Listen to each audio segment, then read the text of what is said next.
This is Rating Descending. where we watch IMDb's Worst 250 so you don't have to. I'm Michelle St. Clair. And I'm Abigail Ward. And this week we watched Soul Plane. Things get raucously funny aboard the maiden flight of a black-owned airline, thanks to some last-minute passenger additions. Let's watch.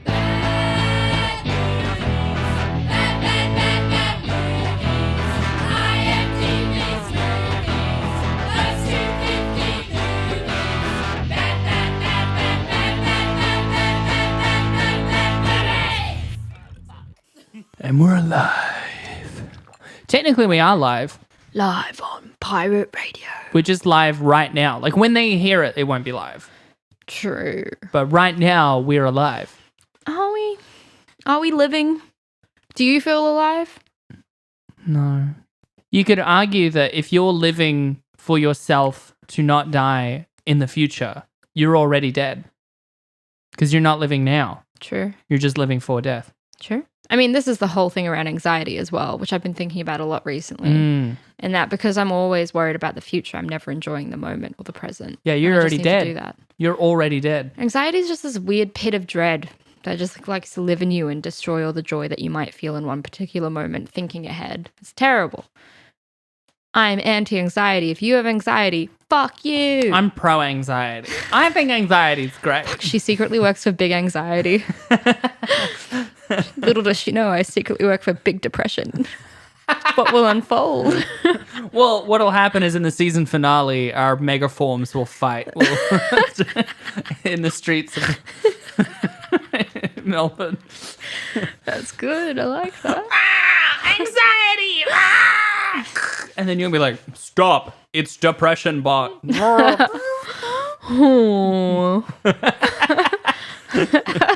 Depression bot doesn't show up for the fight, but anxiety comes early. I'm going to claw at you. Or maybe I should blast you. Or maybe I should peck at you. Oh, I'm not so sure. Do whatever you want. Oh, depression bot. And then they fall in love. Oh, and in the season 2 finale, it's the enemies to lovers thing, and they team up. They join forces, both metaphorically and physically, to merge together into one combined thing so that they can fight King Ghidorah. It's not a metaphor. That one's the actual monster from the Godzilla series. Ooh. Yeah. Yeah, the 3-headed dragon guy. Interesting. I want to pump up. You pumping up? Yeah, I'm here. I'm just relaxed. Yeah, that's good. That's great. I'm here, baby. You hear, baby? Yep. You're a hear baby? You can hear babies? I can hear babies. Yeah? What babies can you hear? Dozens. Dozens? Many babies. There's dozens of us. That's a very, it's funny you asked that question because that's also been on my mind. What babies can I hear? Not enough. Oh. There just aren't enough babies in my life. Oh, you want more babies? I actually lead a very baby-free life. You do? Yeah. There isn't any babies in the peripherals of my social circle. When I think of people who have proximal relationships to babies, you're low on the list. We know one couple with babies. With one baby. With baby. They are with baby. Yeah. And they're very far away. Yeah. So, as I said, I'm lying at 0 babies today. You're currently lying at 0 babies. Where are you on the baby scale? The babyometer? It depends, because on one level, I remember when I was a baby. So that way I'm always around a little baby. This is true. It depends on your emotional state as to how many babies are in your life today. Because sometimes I wake up and I'm like, yeah, no, I'm baby today. On a cosmic scale, I'm practically still baby. Yeah. What is the fundamental difference to the universe of 1-year-old Michelle and 26-year-old Michelle? 100%. And the comparison of things that have existed around us, you're very fresh. You know what? The difference is a little more trauma. Hey, zing, zing, zing. Hey. Ring, ring, ring. Humans really do just lead such a short life in comparison to so many other things. I'm stressing. I know we've talked about this before on the podcast, but I'm 25 and I can already feel my youth completely slipping through my fingers. My body is getting weaker. My mental state is becoming actually a bit more stable, and my sense of self better. Actually, there's a lot of good things about getting older when I think about it. Yeah. Like every year of my life, I get a bit more confident, which is nice. But that's not the point. The point is physical beauty and physical standards. Like, why aren't I as hot as I was 3 years ago? Tell me. I think you're hotter. Because you're more confident in yourself. True. Yeah, you're more like with yourself. Oh my god! Don't stop! Stop this! Keep. What do you think is so hot about me? Like I it's think like you'll not a peak big- soon, but you know. What? You said don't stop. Yeah, let's like. What do you think is like that hot about me? Like you brought it up. I think I you're don't much even care. taller than you used to be. When I met you, you're about 6 foot. Nowadays, you're really hitting on 20. It's definitely the ego that's Yeah. just pushed me up. It's just, I am worried because at some point, I know every day I worry that when I come home, there'll be townsfolk there with pitchforks going, burn the monster, burn the monster. She's just too fucking hot. It's just- They're all standing there with massive stiffies. What do you think what is? the fuck? What do you think is my best physical trait? And I'll tell you your best Your physical trait. huge erection. Yeah, at all times, obviously. But think outside the box. Oh, your huge titties. Think outside the bra, Michelle. Oh, okay. Your huge sense of humor. Fuck. That's how ugly I am. You got really nice hair. You got nice lips. All And right. some good eyes. Thanks. Oh, what a curvy woman. Wow. Yeah. I think your best physical features, your eyes. Aw. Those ocean blue eyes, lovely. They're like deep. Yeah, ocean and because blue they're so eyes. small, you really have to lean in to see them, but then you get to look into my eyes. You have a nice smile, Aw, I think that's my worst feature, so thank you. and I think your height is a really good feature too, because being tall is hot. Thank you. Yeah, I Like they don't get enough praise. Those tall people, us tall people. What am I saying? tall people just have it rough. They really do. Yeah. You don't know our pain until someone asks you in a supermarket to grab something for them. You don't know what it's like. I can't handle that kind of pressure. It's too much. When somebody asks me, how's the weather up there? I'm like, what's the weather like down there? All right? I don't know the comparison. You'll never know what it's like when people yell at you, hey, tallie, you tall girl. Out of the wound. Hey, Netflix made a whole movie telling the world how hard it is being a tall girl by showing a girl who was shorter than both of us. Bonus episode, tall girl. Yeah. 100%. We have to. I loved that. I loved that movie. The milk crate at the end just really just Yeah, sold oh it my for god. me. I said right before it, I'm like, wouldn't it be fucking funny if he put down the milk crate? You were right. Yeah. I know that like Netflix makes shit films, but also I really enjoy watching Netflix's shit films. So I'm still paying into exactly what they figured people would pay into. Well, no spoilers, but later this year we do have another Netflix bad movie. Do we? Yeah, we do. Fuck yeah, I'm excited. I'm excited too. I'm more excited than you. Okay. Okay? Okay. So don't come in here and tell me that you're excited because I'm excited. Okay? I said I'm excited first. I said I'm excited first. What if I told you that I was excited second, and that means I was the last person excited? But first so when the you're worst going, is- when you're first thinking is the back on worst. it, you'd think of me first. But first is the worst and second is the best. Yeah.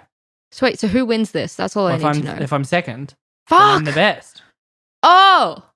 Wait, if you're second, you're Yeah. the best. Yeah. Fuck.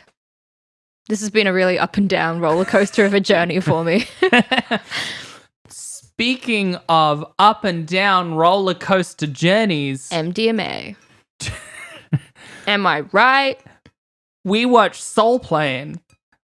It's great. It's a real, what I like to think of when I think of our segues is I think of how to block a conversation. By drinking? No, me. Oh, right. Me, not you, me. Yeah, Soul Plane. So we just watched Soul Plane. We sure did. I actually liked it. I actually had a good time with this. I think there was like obviously its fair share of shitty dumb jokes. Yeah. But there was also so many jokes that made us laugh. Yeah. And it wasn't too campy. It was quite dry in some places too. Yeah. I fully went in expecting like Tyler Perry style, Yeah. just broad humor. I was thinking about Big Mama's House. Yes. That has traumatized Well, me. we That actually has have stuck Big with Mama's me. House 2 Oh, in God. a few weeks. So. I quit. Big Mama's House 2 was the last straw for me. Well, just wait. Stick a fork in me. I'm done. We still got like 2 or 3 months, so don't worry. All right. But then I'll gracefully bow out the night before Big Mama's House 2. Leave you high and dry. You're gonna dentist system me, like separate entirely. Yeah. But that means that I'll have to like come back. Like I'll have to. No. This is the S. Yeah, that's the end. Yeah. Yeah. That's the But I'll have to separating go through Tyler. the process of like making Yeah. you dependent, engage you sexually, nurture you, neglect you. It's a whole farce. I'd rather just cut you out straight away. You don't have the Dennis system, you have the S system. Yeah. It's just separate. Separate entirely. That's actually the system I use with most of the people on the earth. You don't use the max system ever? The move in after completion. Yeah. Or the Frank system where you pretend you've got a magnum dong and drop your magnum condoms. I was really expecting this to be big, broad, really dumb. I was expecting it to be Big, like broad, really dumb. That's definitely what people have labeled me before. I was expecting this to be like Meet the Blacks, right? But then it was kind of like, I don't know, I wouldn't call it subtle, but on a scale where one end is Meet the Blacks and Tyler Perry, it's on the subtlest half of that scale. But those are Definitely. outliers and shouldn't be counted. Also, another thing that I said to you, and I think I just need to say this immediately. The lead in this was played by Kevin Hart. Yeah. This is the only film I've enjoyed Kevin Hart in. Yeah. I don't like Kevin Hart at all. Fuck Kevin Hart. We Yeah. didn't talk last week in Superhero Movie about how bad Kevin Hart is We've in had that movie. Kevin Hart 2 weeks in a row 2 now. weeks in a row. Bit of a trend. I have never found Kevin Hart funny. He isn't funny. He just talks very quickly. He's got angry manlet energy. He does. He's like a worse Chris Tucker, in my opinion. But maybe that's because I have a complete dedication to Rush Hour and will refuse to hear a bad word about any of those films. He's not funny. It's just stupid, and he's repeatedly made homophobic jokes, and then when called out for it, he's not really apologized, and then gotten very defensive after that. I remember like 3 weeks after he was like, I already said sorry for joking that I would beat the shit out of a son if he was gay. He then had a video with Lil Nas X where he was trying to say, hey, I came out so that I could be supportive. And Kevin Hart and another guy were like, yeah, but you don't need to make it your whole thing. Like, we're fine with it. We're cool with it. I'm gross. like, you just got called out for that. Lil Nas X, and by the way, I always said Little Nas X. I always thought it was Nas because of the previous rapper Nas. Right. Okay. So Lil Nas X, I fucking adore. And I saw on Twitter recently, someone had tweeted being like, you know what I like about Lil Nas X? He doesn't make gay being his whole thing, like it's not his whole shtick. And then Lil Nas X responded being like, what the fuck you on about? I am gay. And then it was like, I'm a sissy. And then used a bunch of empowering slurs to define himself. And I loved it. It was so exciting. He does make being gay his whole thing. When people say that, what they mean is that men are acting feminine. Yeah. That's it. Yeah. That's the only thing they actually hate. Yeah. 100%. And also, what's wrong with making it your whole thing? Yeah. Honestly, just if it makes you feel better, if it empowers you, if you spent a lot of time in the closet, now you want to enjoy being gay, go off. Yeah, exactly. If you find it self-empowering, then that's radical. I now have a theory that Kevin Hart is gay and is just annoyed that he can't live in absolute freedom and liberty like Lil Nas X does. Well, this movie makes that case because there is still mild homophobia in it. True. Oh, yeah. Although I would say on the spectrum of this list, it is a more nuanced portrayal of gay men. Perhaps. You could argue played by Hal's friend in Malcolm in the Middle. I know that there are going to be more films like this on the list that'll be worse. I don't think, just straight off the bat, and I know we'll get into this later, but I just don't think that this film was nearly as bad as any of the ones we've watched before it. Yeah, me too. I enjoyed it. I actually think it's one of the best movies on this It list. had Snoop Dogg. It was funny. I laughed many times. That's enough for me. Those are your two favorite things. It had Snoop Dogg. It was funny sometimes. It's actually what I look for in friends and relationships. Are you Snoop Dogg and are you funny? Because if not, I'm not interested. Well, what that to me implies is that if it is Snoop Dogg, he doesn't need to be funny for you. No, he'd still need to be funny. Oh, for me. okay. Yeah, That's interesting. for sure. No, it's both. So he's the only person where he needs both criteria. Yeah, well, Everyone it else depends can if just he's be funny because I've never funny. met him in real life. So really the criteria is just, are they funny? The criteria is, are they Snoop Dogg? And then if they are Snoop Dogg, are they funny? Oh. Yep. But I'm not Snoop Dogg. No, you're not. Wouldn't that already eliminate me? 100%. Oh. No one stands a chance. Oh. All right, guys. Well, let's keep going with the podcast. Every time I look at you every morning that I see your face, I'm like, could have been Snoop Dogg, but isn't Snoop Dogg. Couldn't have. Could have. It couldn't have. If she tried hard enough, dedicated herself more. No, actually, she could have been Snoop Dogg. Couldn't have. I could have been Snoop Dogg if I tried a bit harder. You couldn't have, though. But I didn't get the right marks. I didn't pass the grade. You actually didn't pass your Snoop exams. No. Only one man did. I did do... And he's very funny. I did do Snoop studies in year 12, but I didn't get a good enough mark. Snoop Dogg takes it every single year and he always aces it. I would love to talk about Snoop Dogg more. Can you give us the overview? Yeah, I'll give you the overview. Just a quick question though. Is he still Snoop Lion now or did he drop that? I have no idea. That's a great question. We will delve into that later. Okay. I'll do the overview now. Listeners, don't you worry. We will answer that question for you. Yeah, this movie doesn't have a super concrete plot. It's really loose, and I wanted to make it shorter rather than messy. After Nashawn Wade has a traumatic airplane ride in which his butt gets sucked into the toilet and his dog gets sucked into the jet engine, Nashawn successfully sues the airline for $100 million and uses the money to fulfill a childhood dream of owning an airline dubbed NWA. Now it's the maiden voyage and people are preparing to board, including a couple determined to join the Mile High Club, Nashawn's ex-girlfriend Giselle, the inexperienced pilot Captain Mac, whose only experience is Flight Simulator, and the only white people aboard, the Honky family. Many various hijinks ensue whilst Nashawn is preoccupied with trying to win back his ex. Eventually, after getting outrageously high, Captain Mac consumes his co-pilot's African mushrooms and dies. Soon after, the co-pilot himself then dies, and Nashawn is forced to land the plane with the help of the passengers, managing to do so in Central Park. That's the general plot of this movie. The only real plot is Nashawn has the airline, his ex-girlfriend is aboard, which is the worst storyline because it's so aggressively uninteresting. And then he has to land the plane. Yeah. Which is really just the last 15 minutes. But it's really just a movie about like a long airplane ride on a very, very black focused airline. Yeah, and like and it's super fun. Like it is fun. It's like the structure sucks, obviously. And Oh, like yeah. the plot is stupid, but like and it took ages for the plane to take off. We It realized really that it really did. only took off around the midpoint because Yeah. they took so much time just like waiting for the plane and getting on the plane and everyone like you meet all the characters that are in the plane. Yeah. But it was fun. This is like 12 sketches glued together. Yeah. And I feel like it had a lot of like good talent in there. Like the performances were fun and engaging. And it had the lady that's always in RuPaul's as one of the judges. Lonnie Love. Lonnie Love. It did. Very fun. And it had John Barrymore, who was in Vampire in Brooklyn.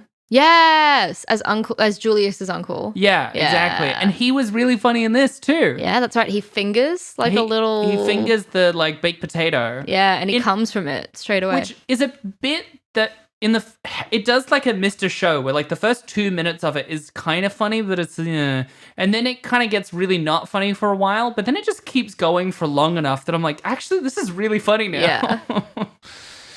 I don't know. Like it had a bunch of good jokes.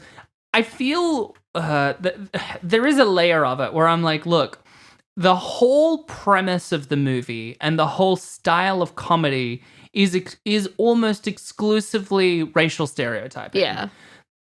And I don't know if it veers into the Tyler Perry, I'm using black racial stereotypes in a way that's really harmful overall, or if it's in the Dave Chappelle, I'm using it for catharsis level. And I don't think as a white Australian, I'm not really qualified to comment on black American racial politics in that way. I was going to say, I feel like there's like a more delicate approach to this one as well. Yeah. Because like this is I want you to tell me who directed this. Oh God, how did I not look that up? I like knowing who directs things and who writes things because that puts things into a totally different perspective. This is one of those movies where the director is one of the least important people, right? This is a movie that was pretty much led by, what's his name again? Kevin Hart. But what I want to know is like, is it a like black cast and crew? Is it like a cast and crew that is led primarily by people of color? It is. So in that case, like I feel like a lot of the choices made, I'm like, I have no say in this. I'm not really sure that I have there's no place for me to say how I feel about how it's just like displaying the black community because I'm not part of the black community. And I don't want to call out black filmmakers for the way that they're addressing things towards the black community, I guess. And also sometimes I feel like there's, it's a different, it it might also be that it's a different style of filmmaking. Like I know I've met people before who say like don't like South Korean films or Japanese films, especially some of the TV because it can be very melodramatic. But that is also just the style of film. Like it's not badly written. That is the style of how they make films in those countries. Yeah. Not exclusively, because you can find other kinds of movies made by different people, blah, blah, blah. Like there's a huge variance to it. And I'm like, I don't think it's my job to say this is doing this or that. For the purpose of our podcast, I'm gonna take it in good faith. Like they made it and they like it. Like Kevin Hart seems to like it. From some of the stuff I read up, a lot of his fans seem to really like it. So I'm gonna take it as like a good faith, like no harm, no foul sort of approach. Good. Especially because like I don't know, it took different approaches with some of the DX than I was expecting. Because when you first see the Hunky family, which I already love, like the lead of them is the dad named Elvis Hunky. Fucking excellent name choice. Who's the guy that played Elvis Hunky? He was really familiar. Tom Arnold. Tom Arnold. Yeah. What else has he been in? Animal Factory, Cradle to the Grave, The Great Buck Howard. Oh, cool. So nothing in particular. Sons of Anarchy. No, he's been in Sons of Anarchy. He's been in like a movie almost every 1 to 3 movies every year since 1991. He's in a shit ton of things. How many items of filmography, like as an actor, does he have on IMDb? He has 173 actor credits on. That's pretty good. That's pretty good. I wonder who has the most actor credits on IMDb. It's probably, who's that guy? It's like Eric Roberts. Eric Roberts? It's like Julia Roberts' brother. What? So the worst Roberts has the most. He has a giant coke addiction and an incredibly famous last name. He can basically appear in any B movie he wants, and he does so very frequently. I remember one time looking this up. He probably isn't the one who has the most, but he famously has an absolute shit ton. Holy shit. So I just looked up which actor has starred in the most movies and TV shows. Apparently John Carradine. Or John Carradine. Is it Carradine or Carradine? I always thought it was Carradine. Me too. Apparently he has the most credits at 351. Wow. That's a lot. But also hang on. It lied to me. No, you're right. It's Eric Roberts. I told you, it's Eric Roberts. 401. Yeah, he just appears in fucking anything. Oh, I know his face. Of course Yeah. I do. I mean, I'd be shocked if I hadn't seen him somewhere. That's what I'm saying. Like Eric Roberts, he was best known for playing crime boss Maroney in The Dark Knight. Yeah. That's wild. He's not terrible. I feel like he's someone who just decided he had a coke addiction and wanted to double down on it. Yeah. Behind him is Richard Ryle. And he was in 359 things. He was like in Office Space, Transformers: Age of Extinction, Bridesmaids, Fear and Loathing in Las Vegas, Buffy, Modern Family, Casino, Black Rain. He was in everything. And he's just this like old, overweight, bald man. That's fun. Wow. Sorry to derail. Also Mickey Rooney comes in at number 4 with 335. Mickey Rooney. And I've only seen him in one thing. That means I haven't seen 334 out of his 335 credits. And the one thing I saw was It's a Mad, Mad, Mad, Mad World, which is excellent. It is excellent.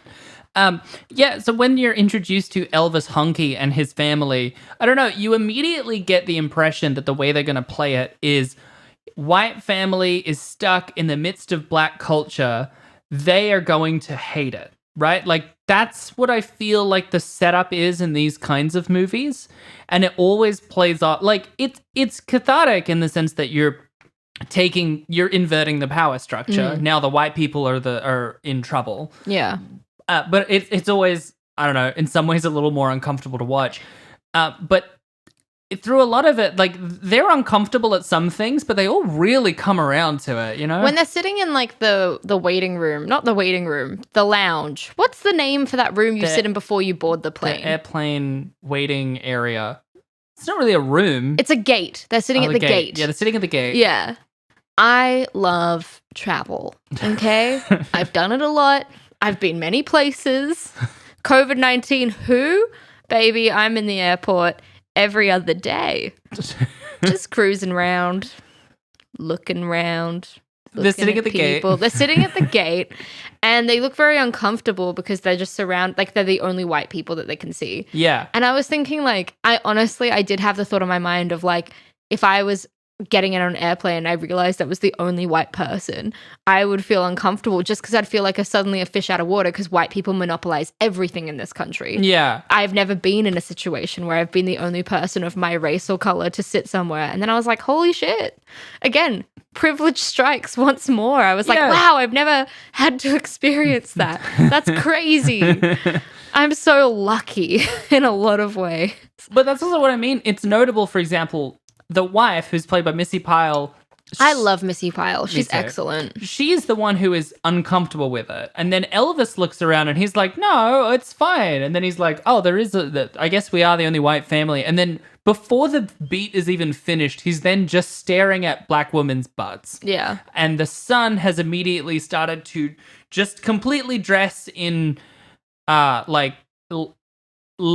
2000s hip hop sort of accoutrement. Yeah. And affecting a black accent, and it's odd, but also I didn't write it. So. And then the daughter, who's Kate from Lizzie McGuire, is like turning 18 that night and is aggressively yelling about how much she's gonna fuck. Yeah. They really sort of breeze past the fact that they're like, ooh, I don't know about getting on this black airline. They're kind of very quickly like, yeah, okay, we'll do that. Yeah, because once you enter the airplane, you realize that it's like the sickest flight you're ever going to take. Yeah. Like, the economy class, the seats are like car seats. And then the overhead luggage is lockers that you have to put money into. But everything's charming and silly. And then Kate, or the daughter, who really wants to get railed, is surrounded by all these hot black boys. And she's just turned 18. Yeah. So now it's legal. It's still fucked. It's still She was weird. 17 at the start of the film. Still weird. Innocence doesn't just click over like that. She's not, like, she wasn't a child and is now magically an adult. Like, that's not how aging works. Just because it's legal now, as of 5 minutes ago, doesn't make it ethically correct. Anyway, but really, okay, let's just get back to the important stuff here. Snoop Dogg, all right? He enters, he's the pilot, he's late, he's charming, he's funny, he sits in the seat, he's smoking weed straight off the bat, he starts eating magical African shrooms that are meant to kill him. Yeah. When they take off, he's like, oh man, I've got a fear of heights. It's so good. He's like vomiting everywhere. Yeah. He's a good time. I honestly don't think that my sense of humor is embedded in poor taste. I don't laugh at things easily, but he had me cackling the whole time. Snoop Dogg has never been a bad encounter. Think about it. Have you ever had a bad encounter with Snoop Dogg? Have you, Michelle St. Clair, ever had a bad encounter with Snoop Dogg? You haven't. I will answer for you. Watching white Snoop Dogg at the beginning of Meet the Blacks. Oh, fuck. Oh, out of trauma, I erased that from my memory entirely, but you're absolutely it was right. Really upsetting. That wasn't Snoop Dogg's fault. That was everyone else's fault that was attached to that film. Snoop Dogg is blameless. But he was really funny in this. He was really funny because he was just like relaxed and having fun with it. I remember reading this weird fuck stat. Because like Snoop Dogg obviously is just known for loving weed. I remember reading this not stat. He claimed at one point that he was smoking like 88 joints a day. Oh my God. Yeah. Which would just require you to be like back to back. How do you fit in the time for that? No, how do you fit in the time for other things if you're doing that? How is his voice not more raspy? Yeah, apparently he gave it up for a while and then very quickly resumed. That makes sense. Yeah. Also, did you know that Snoop Dogg actually worked as a pimp? I did not know that. As an actual pimp? Yeah. In like 2003 and 2004. And he said it was a very natural career choice for him. I don't know what that means. It's not us to judge. That didn't make sense. 'Tis not on us to judge. There's some good like genuinely good gags in this. Like one of our favorites was when they're just starting to move off. The plane is bouncing because it's doing like a lowrider car from the 2000s. Yeah. And then they look at across from it is Texas Air, which has like a bullhorn on the front of it as well, which is also funny. And then all these white Texans look out the window, see the like purple blinged out plane and go, and they all hit a button on their plane armchair seat. Yeah. That locks the doors. Yeah. It's so good. That was the funniest joke. That's genuinely really good. Yeah. There was so many things that were ridiculously funny about this stupid film. I would watch it again. One thing that really upset me though is when it finished. I know. When we were watching it and they were being offered drinks and like the only two things were like incredibly specific niche liquor, one of which was cognac, which was repeatedly referred to as cognac and yak. Yeah, give me that. Hold my yak. But the Elvis Honky says no, and then he says, "Can I just get a glass of whole milk?" And I hated that. We've talked about this before, Michelle. I love a cold glass of whole milk. Again, if I was on an airplane and I looked over and I saw this tall woman drinking just a full glass of just milk, I would call the flight attendant and be like, I'm in danger. Milk is like one of the most recurring themes of this podcast. Let me tell you something, all right? When I was a kid, my parents didn't have a lot of money, but they... What the fuck is this? My dad would go on talkback radio to win competitions to get us hotel rooms in like motels and hotels all over the state of New South Wales. And we would go. So we went on little vacations a lot because my dad would just keep winning these competitions. Otherwise, we wouldn't have been able to afford it. So I went to a lot of hotels and motels as a child, which leads me on to the next part of this story. The mini fridge in a hotel room was often stocked with these little capsules of milk that you'd pour into your tea. And they'd come with like 20 of them because they knew that people would make a cup of tea on the house when they'd get to the hotel. As a child, I would ransack that mini fridge and I would gulp down every milk capsule of whole milk until it was empty, until my mum scolded me, asking me, "Where's the milk?" Which, by the way, coincidentally, is our next bit of merch. Where's the milk? Me with my hands up in front of a splat of milk. You're just trying to steal my milk catchphrase. But it's not too much milk anymore, sorry. It's where's the milk?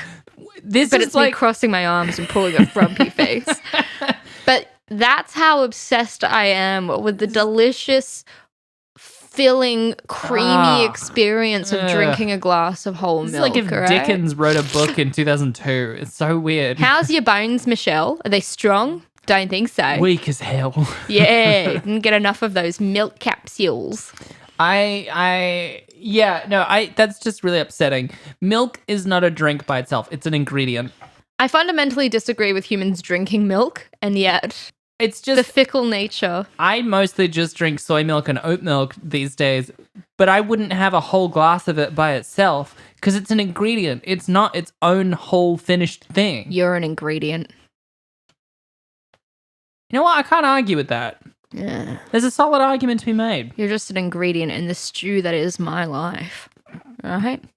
I'm going to boil you. You're going to boil me? I'm going to eat you. No. You're going to be simmering on the back burner for a long time. Oh, my God. And then I look down and I'm actually already submerged in a pot, but it's too late. You've already been cut into a little cube. Oh, no. What? You're like a cube of potatoes simmering in a soup. I thought you were like the soup of life. Michelle, catch on. Doing the lobster thing. Just put me in water and pull then your head me out of your ass. Right? You love it when I put my head up my ass. This is true. You love it. Guys, you should see it. It's if just only an this wasn't an audio feat. medium. It's a miracle of Human ingenuity. Yeah. The eighth wonder of the world. Michelle puts her whole head in her anus. Babylon? Never heard of her. As I stand aside and it's you with your head fully up your ass. That's also the new merch that's dropping this week, guys. Babylon, never heard of her. And then, it's a photo of you with your head up your ass. My butthole. Anyway. The trick is you actually do it backwards. Checks out. That makes sense. Your butt is closer to your back, I guess. Yeah. Than it is to the front. Yeah. Well, all you have to do is you have to know how to like pop your spine so it's actually in two halves. True. And then you can just fold. One thing that I really wanted to comment on was There is a recurring theme emerging of Taliban jokes in these movies. They're mid-2000s comedies, a lot of them, so... Taliban gags and transphobia are two of the most, like, frequent kinds of gags. America really got their own. They got revenge with a series of poorly rated films where they're criticizing anyone that believes in just Islam. It literally, it wasn't even a full joke. It didn't have any bearing on anything. It was just like a slow shot of everyone being terrified of someone coming onto the plane. There was no punchline. There was no punchline. It didn't end up being him being like super friendly, or he did have like some ulterior motive. It was just that there was a vaguely, like there was a Muslim looking man. Yeah, he had a turban and I don't know the name of the garment where it's almost like a full white dress thing. I don't know either. I don't know the name of it, but one of those just like classic Iranian sort of garb. And that was it. That was the end of the joke. That was the joke. It was him. He doesn't even appear later in the movie. Actually, when you really think about it, Michelle, like, isn't it just an insight into the intolerances that even minorities can hold to other minorities? Like, it's quite a politically geared statement when you think about it, because this is like a black-funded, black-sourced, like, black-made film about black people, and yet they're fearing another minority in the great country of the USA. Don't you think that's a bit rich? Didn't it make you think? It didn't make me think. It did make you put your whole head up your ass. It did. That's actually where I watched it. Which I wish you would stop doing. These days I put a screen up in my rectum so that when I put my head up there, I can just have all private viewing. You know, there's no lights in there. It's really just fully focused. It must feel very comforting. What I want to do is I want to put a VR set in there and then I can walk around. And it's like I'm walking virtual around reality in your own anal cavity. Or we make VR sets where when you put them on, you're in your own anus. Rather than being in your anus but thinking you're outside, but you think you're in your anus. That's like a colonoscopy, but you just... What I want is I want a VR set where I actually have to go outside for it, but all of the game is inside. Yeah. So it's because I don't want to go outside. So I figured, what if I make it more like inside? COVID times, it's actually quite ethically safe to do that. No, if I'm going outside, then it's less safe.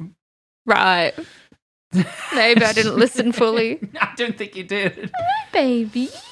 Sorry, look at Cash. She's looking at me so cute. Mwah.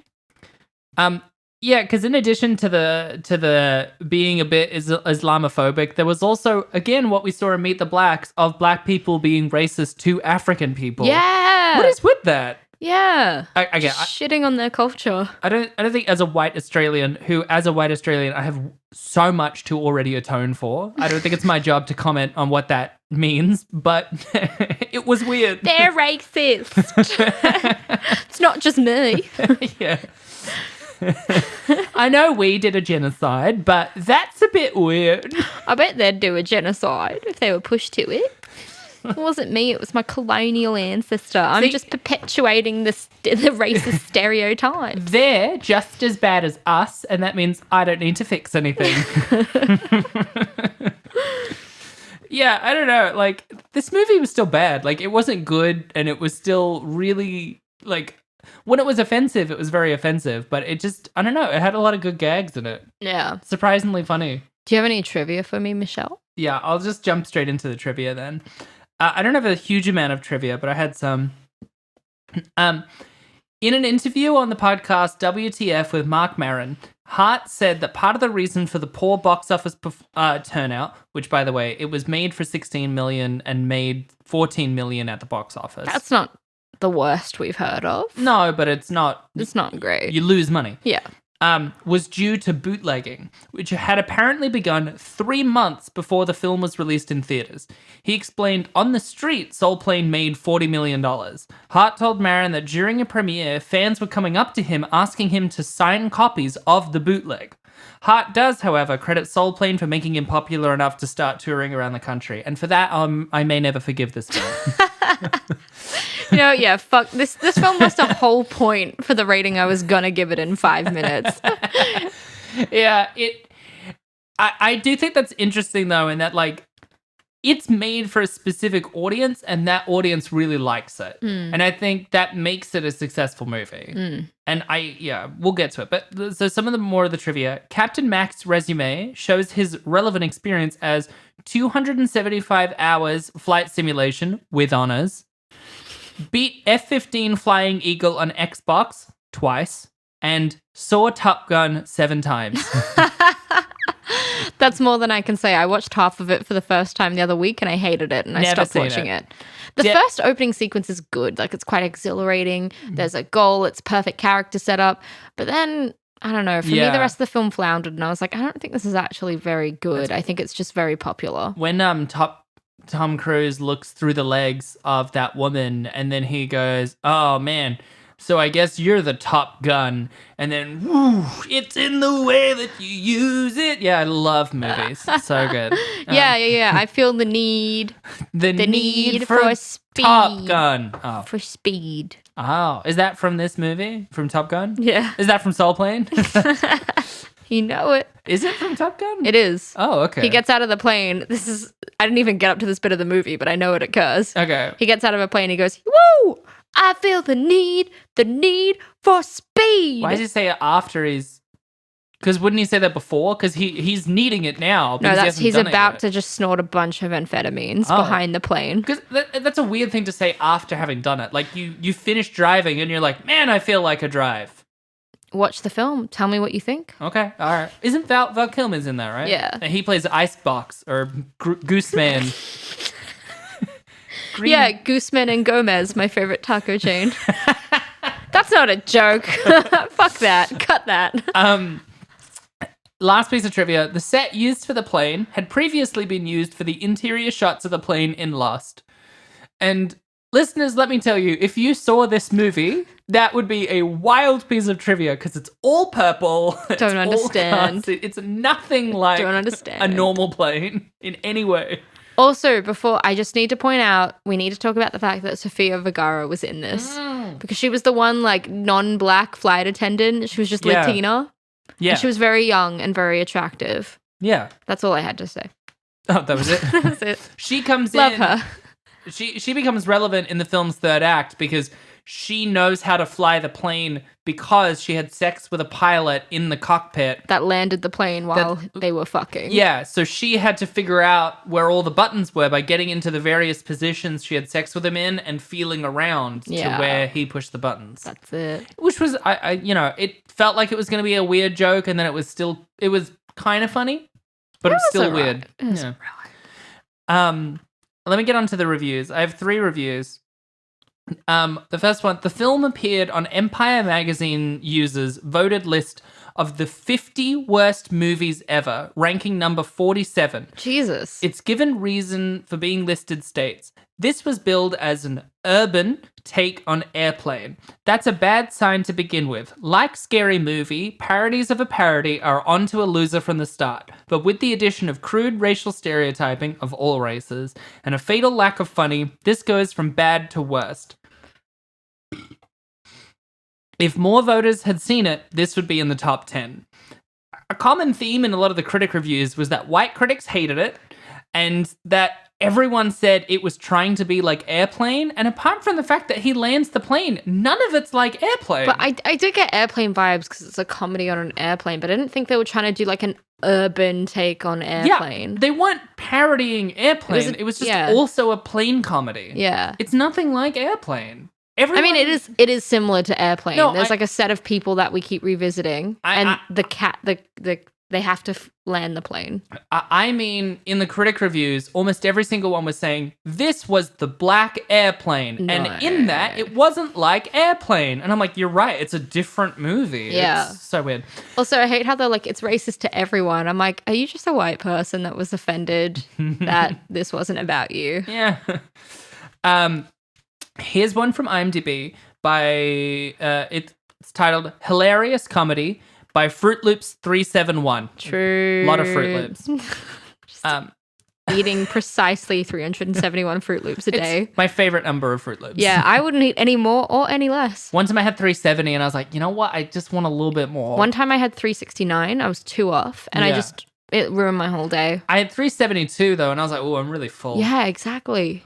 I was just craving those extra 2 Fruit Loops. I had to go home, get them, go back to work. Give me the loops. Give me those fucking loops. Give me those fucking loops. Just as a side note, I'll never forget that my brother's friend in year 9 was a boy called Lucas, and Lucas's dad had to pack him lunch one morning. So Lucas's dad packed him one Fruit Loop that was wrapped in tin foil. What? That's the whole story. What? Lucas took out his packed lunch, and in his lunchbox was one wrapped Fruit Loop in tin foil. Because that's pretty funny. It's also neglect. It's also, yeah, like, it's pretty funny, but at the same time, like, that kid didn't eat all day. Didn't have food that day. Yeah, and that's not good parenting. No, but it's very funny. But it's funny. And that's the point. But I think he should go to jail. He's been cancelled now, which, as we know, is what happens when you provide a critique to something. Fuck you, Lucas's dad. We remember what you did 12 years ago. If he ever runs for Senate, man, we got a tweet for him. He was a dad in the eastern suburbs of Sydney. It's possible. Yeah.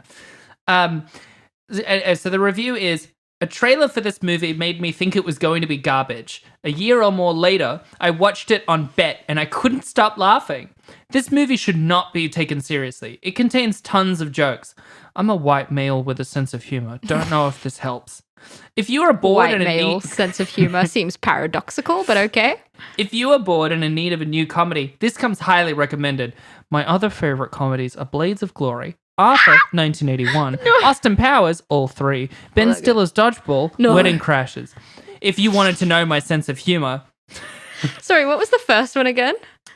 Blades of Glory. Blades of Glory. Number one pick so that we understand his sense of humor. Listen, I did see Blades of Glory twice at the cinema because it's because I had a crush on John Heder at the time, and that's honestly one of the most barbaric parts of my personal history. Moving on.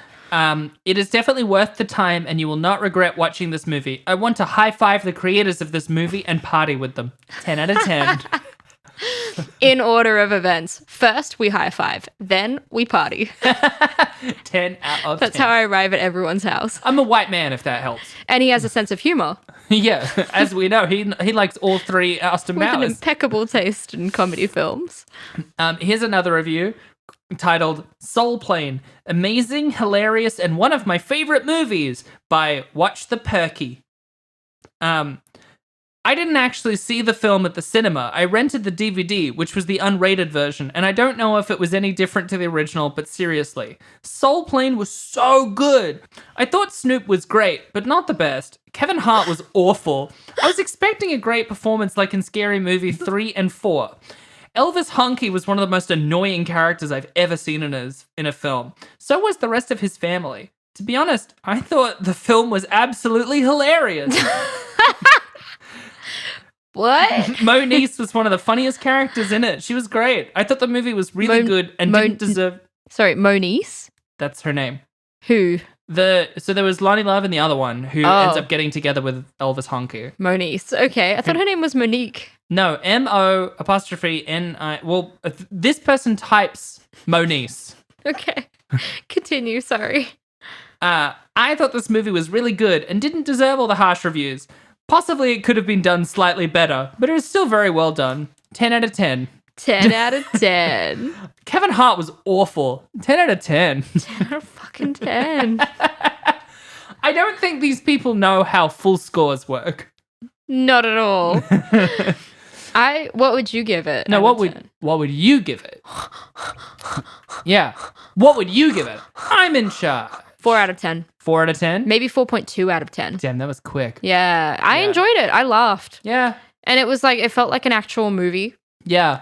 And again, that's a bar for us. It didn't go too long. There were actually jokes in it. No, actually, I'd give it higher. Yeah. I'd give it like a solid 4.7 out of 10. Fuck it. I'm feeling frisky today. Yeah, Yeah, okay, yeah. Like the cat food. What? It's the weirder choice. Wait, there's no cat food called Frisky. I'm thinking about Fancy and Whiskers combined. Give your cat Friskers. Why isn't there a brand of film called Frisky? Wow. Why? Guys, we're having technical difficulties. Brain do bad thing. Why isn't there a brand of cat food called Frisky? Why would there be? Frisky means you're getting hot and horny. Why would we name cat food Frisky? Guess you don't love cats as much as I do. What the fuck? At least not in that way. What Guys, would you we're give having it? technical difficulties tonight.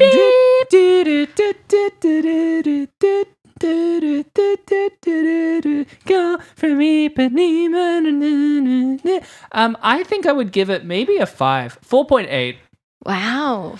Because This is the closest difference between our scores almost ever. if you asked me immediately after watching, I would have said 6 because it made me think more of a movie that's not great rather than a movie that's bad. Yeah. And then I kind of reflected on it and I was like, no, there's a lot that doesn't work. Yeah, then you have to think about your own standards of what a good film is, not just compared to the others we've watched. It doesn't really work as a movie. Yeah. It is a framework for jokes, but enough of the jokes are funny that I didn't have a bad time. So 4.8. And Snoop Dogg. And Snoop Dogg. I loved it. I didn't love it. It was a good time. I don't know if I'll watch it again. I might. I might for a bad movie night. True. You know, but I don't think it's one of the 50 worst movies of all time. That's nuts. 250. Oh. No, I'm talking about the Empire rating thing. Fucking hell. That That's is crazy. ridiculous. That's racist. I think that's racist, Empire. Racism. We're coming for you. What if I Bad. do a Nishon and I sue Empire for $100 million and then I make my own place, but instead of being named after a rap group like NWA, it'll be named after, I don't know, some folk indie group. You'll make your own place? Like my own magazine. Right. I thought I said magazine. I'll make my own place. Well, you know, fill in the blanks. We're both struggling. Just audience, just play Mad Libs with my sentences and it'll make more sense. Like, you know, fill in, you know, it's all formulaic.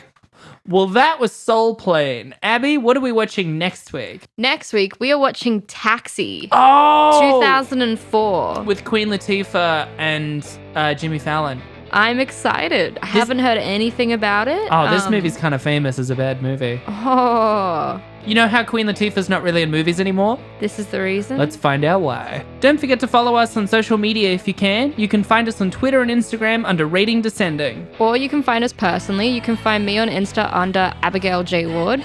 And me on Twitter and Instagram as Michelle St. Clair. And don't forget to drop us a review on Apple Podcasts. It really makes a difference. Bye. Bye, bitch.